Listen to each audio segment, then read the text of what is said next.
Hi, welcome back to my channel. My name is Mindy. I'm going to do a small book haul. I went to Barnes& and Nobles this morning and I only got 2 books at Barnes& and Nobles, but I also have 2 books that were sent to me. One for a review and one, oh, well, actually both of them are for review. Um, First one here I have is for review. It's called A Child Lost by Michelle Cox. It's a Henrietta and Inspector Howard novel.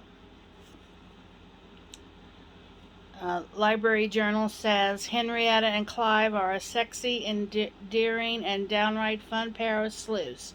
Readers will not see the final twist coming. And it says a spiritualist, an insane asylum, and a lost little girl. So I'll be doing a review on that. And the next book I have is for, I think it's not for a review. I think I got it through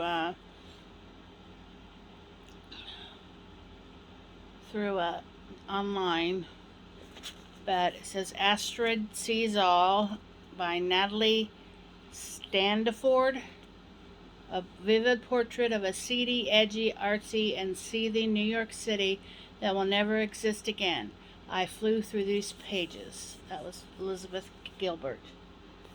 New York's last bohemia, the glittering, decadent downtown club scene of the 1980s, is the setting for this brilliantly winning novel about a smart, vulnerable young woman taking a deep dive into her dark side. And this comes out uh, April the 6th. And then I picked up at Barnes and Nobles. I picked up some bookmarks. They say, "Do all things with great love. Faith makes things possible. And in a world where you can be anything, be kind." I really like these magnetic bookmarks. And I also picked up the Kane Chronicles by Rick Riordan. This one's the first one, The Red Pyramid. I already listened to this on audio, but it was a long time ago, so I want to try to go through this series. And it also includes a bonus short story, The Son of Sobek. Yeah, this is part of their buy one get one 50% off at Barnes and Nobles. This was my 50% off one. And it says, ever since their mother's death, Carter and Sadie have become near strangers. While Sadie has lived with her grandparents in London, her brother has traveled the world with their father, the brilliant Egyptian Dr. Julius Kane. Then one night, Dr. Kane brings the siblings together for a research experiment at the British Museum, where he hopes to set things right for his family. Instead, he unleashes the Egyptian god Set, who banishes him to oblivion and forces the children to flee for their lives. Soon, Sadie and Carter discover that the gods of Egypt are waking, and the worst of them, Set, has his sights on the Kanes. To stop him, the siblings embark on a dangerous journey across the globe, a quest that brings them ever closer to the truth about their family and their links to a secret order that has existed since the time of the pharaohs.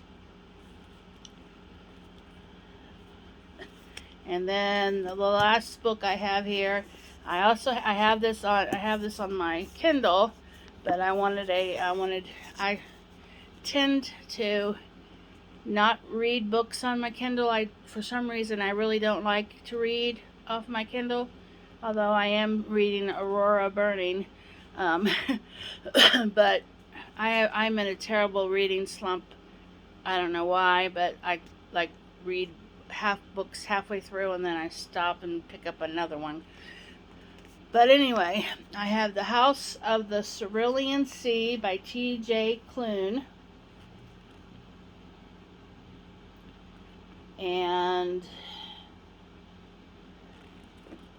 I have this on my, like I said, I have this on my my Kindle, but I wanted to since I could get it for, well, I got it for basically half off. So, um, a magical island, a dangerous task, a burning secret. Linus Baker is a by-the-book caseworker in the department in charge of magical youth. At 40, he lives in a tiny house with a devious cat and his old records for company, but his quiet life is about to change. Linus is summoned by extremely upper management and given a curious and highly classified assignment. Travel to an orphanage on a distant island and determine whether 6 dangerous magical children are so dangerous, in fact, that they're likely to bring about the end of days. When Linus arrives at that strangest of islands, he's greeted by a series of mysterious figures, the greatest mystery of which is Arthur Parnassus, the master of the orphanage. As Linus and Arthur grow closer, Linus discovers the master would do anything to keep the children safe, even if it means the world has to burn, or worse, his secret comes to light.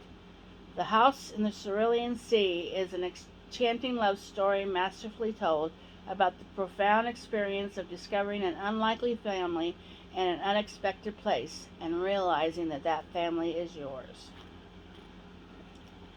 So I hope to read this sometime this year.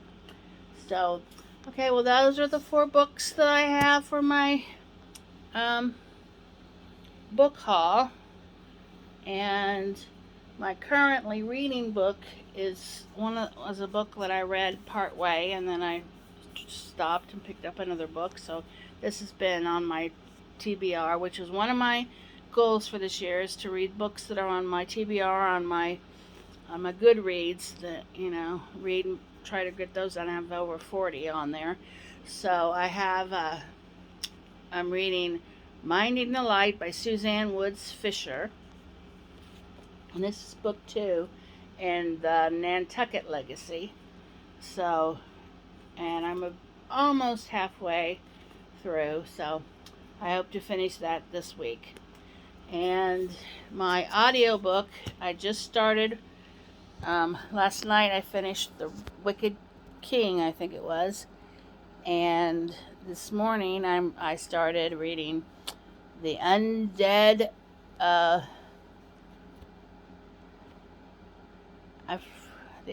Undead Ultra, and it's about zombies. So I don't mind reading books about zombies because they're not real. So, but anyway, that's all I have. I hope to be doing a book review later this week. So I hope everybody's having a great new year so far. Thanks for stopping by. Bye.